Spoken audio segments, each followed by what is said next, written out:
के संग bride and groom के लिए चुनिए best parlour dream bride for main and women.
Dreams bring back all the memories of everything we've been through.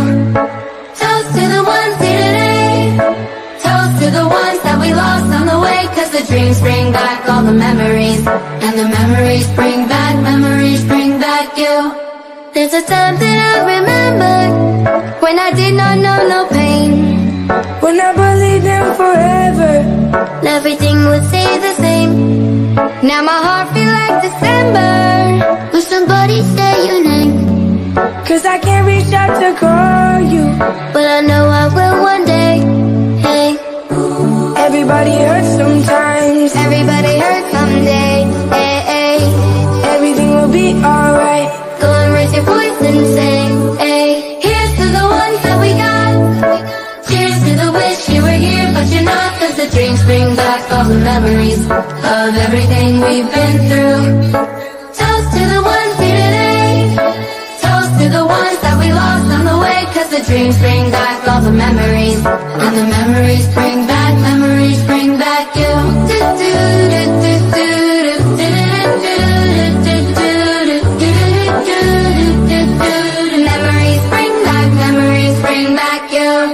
There's a time that I remembered when I never felt so lost.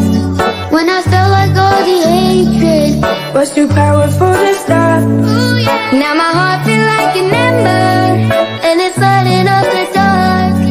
I'll carry these torches for ya, that you know I'll never drop. Yeah. Everybody hurts sometimes. Everybody hurts someday. Hey, hey, everything will be alright. Go and raise your voice and say, hey, here's to the ones that we got. Oh, cheers to the wish you were here, but you're not. Cause the dreams bring back all the memories of everything we've been through. Toast to the ones here today. Toast to the ones that we lost on the way. Cause the dreams bring back all the memories. And the memories bring back you. Memories bring back you.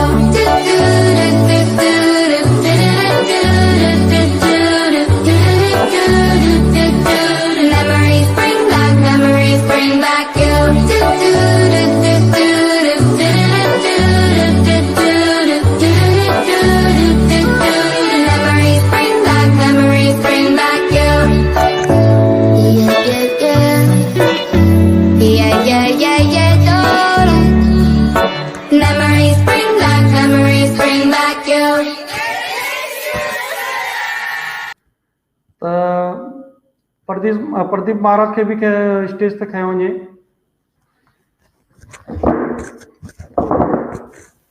महाराज जय झूलेलाल। जय झूलेलाल। थोड़ो असांजे दीदीअ जे network में problem आहे त उनखे वरी पोइ पाण घुराईंदासीं। त तेसि ताईं अॼु जो जेको विषय आहे सिंधी समाज जा 16 संस्कार, उन मां जेके 6 जे मथां अॼु पाण इहो चर्चा रखी हुई ऐं असांजे मोहतरम उन्हनि बि सुठो उन मथां रोशनी विधी। त मां चाहींदुसि तव्हां बि इन्हनि 6 जे मथां हिकु सुठी रोशनी विझो त असांजा जेके बि ॿुधंदड़ भाउर भेनरूं बुज़ुर्ग आहिनि त उन्हनि खे बि असांजे सिंधी संस्कारनि जे बारे में कुझु ॼाण मिले। जय झूलेलाल। असांजे हिंदू धर्म में 16 संस्कारनि जो उल्लेख कयो आहे। उन में जेको पहिरियों संस्कार आहे उहो गर्भधारण संस्कार आहे। इन संस्कार में माता पिता जे निरोगी ऐं स्वस्थ हुअणु तमामु ज़रूरी आहे, जंहिं करे बालक सुठो ऐं सही पैदा थींदो आहे ऐं कमज़ोर न ॼमंदो आहे। गर्भधारण वक़्तु माता पिता जा वीचार सुठा हुजणु घुरिजनि, छो जो उन वक़्तु हिकु पुण्य आत्मा जनम वठंदी आहे असांजे घर में, जंहिंजे करे उन घर में मन ऐं शुद्ध ऐं पवित्र रखणु ज़रूरी आहे। इहो आहे पहिरियों गर्भधारण संस्कार। ॿियो जेको संस्कार आहे उहो पुंसवन संस्कार आहे। इहो 3 महीने खां पोइ थींदो आहे। गर्भ में असांखे बालक जे रक्षण लाइ ऐं उन्हनि जी बुद्धि वधाइण लाइ असांजा वॾा चवंदा हुया त माता खे राम रक्षक, देवी कवच, भागवत, शिव पुराण पढ़णु घुरिजे, छो जो उन वक़्तु माता जेको बि खाईंदी आहे उहो ॿार खे मिलंदो आहे। त जीअं ॿार अगरि माता कोई खटो तिखो कौड़ो खाए थी त उन में ॿार जो जेको बुत आहे उहो जलंदो आहे। उन करे उन वक़्तु माता खे मिठो ई खाइणु खपे, तिखो कौड़ो अहिड़ो भोजन न करणु खपे जंहिंखे ॿार खे अंदरि तकलीफ़ थिए। छो जो पहिरें महीने में ॿार जो मथो निकिरंदो आहे, 2 महीने में ॿाहूं, 3 महीने में नंव, 4 महीने में 7 धातु। इन्हनि 4 महीननि में ॿारु ठही वेंदो आहे ऐं 5 महीने में ॿार खे बुख लॻंदी आहे। जंहिं करे माता जेको बि खाईंदी आहे उन सां माता जो अन्न जेको आहे उहो ॿार खे मिलंदो आहे। अगरि माता तिखो कौड़ो या अहिड़ो माता खाए थी त उनखे तमामु तकलीफ़ थींदी आहे ॿार खे। इन लाइ चवंदा आहिनि कि माता खे सुठो बि ॻाल्हाइणु खपे ऐं मिठो वग़ैरह खाइणु खपे जंहिंसां ॿार खे काई तकलीफ़ न थिए। टियों जेको आहे असांजे हिंदू धर्म में 16 संस्कार में जेको आहे उहो सिमोतन नैन संस्कार आहे।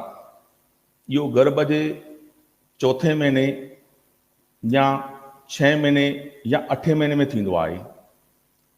इहो जेको संस्कार आहे ॿार खे माता गर्भ में ॾींदी आहे, जंहिंजे करे माता खे उन वक़्तु उन जा वीचार सुठा ऐं सुहिणा हुजणु खपनि, जंहिं करे जेको बि ॿार या जेको बि माता व्यवहार कंदी उहो ॿार जे मथां असरु थींदो आहे।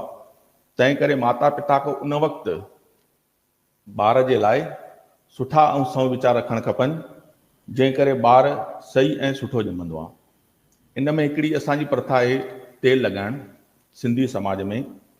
इहो तेल असां 7 महीने में बि लॻाईंदा आहियूं ऐं 9 महीने में बि लॻाईंदा आहियूं। हर कंहिं में पंहिंजो पंहिंजो रिवाजु आहे। इहो तेल कोई गुरुद्वारे में लॻाईंदो आहे, कोई महाराज खे घर में आणे करे देवताउनि जी पूॼा करे घर में लॻाईंदा आहिनि तेल। इन लॻाइण सां असांजी इहा आहे कि गुरुनि जी उन्हनि जे मथां महिर हुजे ऐं देवताउनि जी उन जे मथां आशीर्वाद हुजे, जंहिं करे इहो तेल लॻायो वेंदो आहे। तेल लॻाइण खां पोइ जेके बि असांजे घर में उन वक़्तु शायदि महिमान खे घुरायो वेंदो आहे। हर कंहिं में पंहिंजो पंहिंजो रिवाजु आहे, जंहिंजे करे उहे ॿार खे आशीर्वाद ॾेई वेंदा आहिनि कि सही ऐं सुठी तरह ॼमे। उन आशीर्वाद सां उन ॿार खे काई जीवन में तकलीफ़ न थींदी आहे।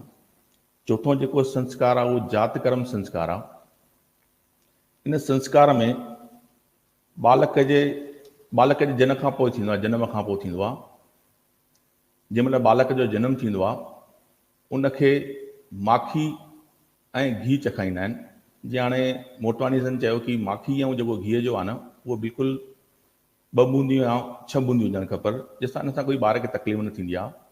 छोकी जंहिं महिल ॿारु जनम वठंदो आहे उन सां माता जे गर्भ मां आयल बालक खे कुझु अशुद्धियूं अची वेंदियूं आहिनि, जंहिंजे करे माखी ऐं घी चखाइण सां उहे अशुद्धियूं निकिरी वेंदियूं आहिनि, जंहिंसां बालक खे नए जीवन में काई तकलीफ़ न थींदी आहे। इनखे चवंदा आहियूं चोथों संस्कार जात कर्म। इन खां पोइ जेको पंजो संस्कार थींदो आहे उहो असां सिंधीअ में चवंदा आहियूं छठी, जेके नामकरण बि चइबो आहे। असां सिंधी छठी जेको आहे पंहिंजे रीति रिवाज सां कंदा आहियूं। कोई ब्राह्मण खे घुराए करे छठी पढ़ाईंदो आहे, कोई पंहिंजे घर में पाण कंदो आहे। इन सां ॿार खे नालो मिलंदो आहे, जंहिंसां उनखे उनजी प्रसिद्धि मिलंदी आहे।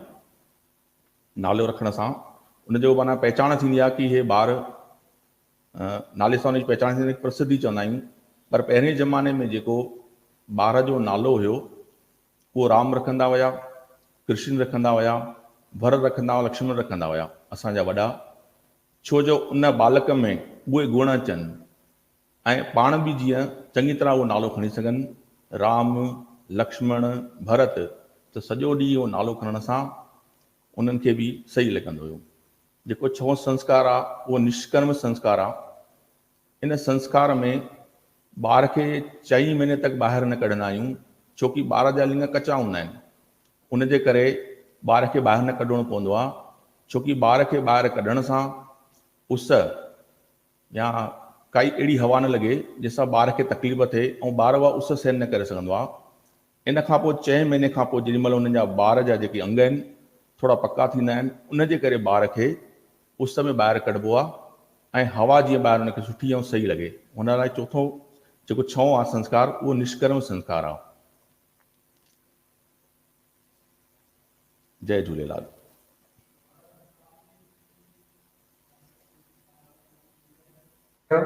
असांजे देवलाली जे अंदरि तव्हां प्रसिद्ध महाराज आहियो।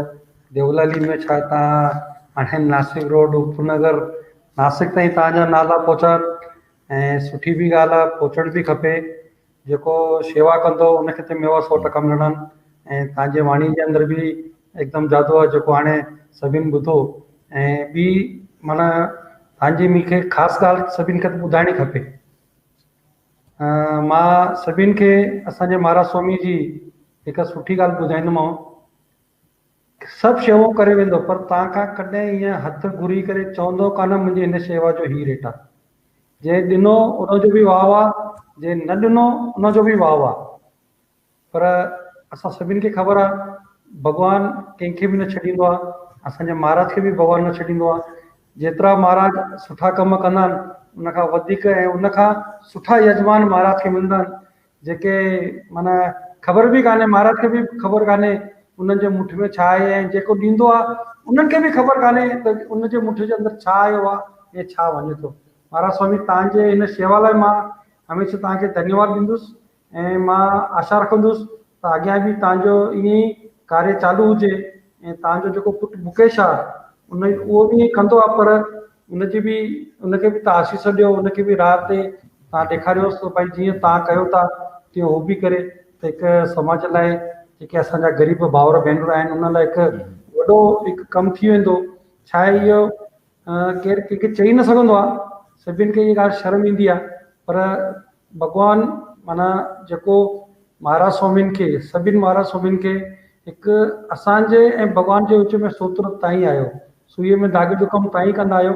त तव्हांखे भॻवानु अञा वधाए, असांजी इहा इच्छा रहंदी। ऐं तव्हांजो सॼो परिवार मुकेश बि, असांजे जेके मुकेश महाराज आहिनि उहे बि इन ई प्रकार असांजी शेवा कनि। तव्हां असांजी 40 गांव में अची करे त शेवा कयो था, उन लाइ बि तव्हांखे हिकु दफ़ो वरी धन्यवाद। ऐं हाणे असांजे विच में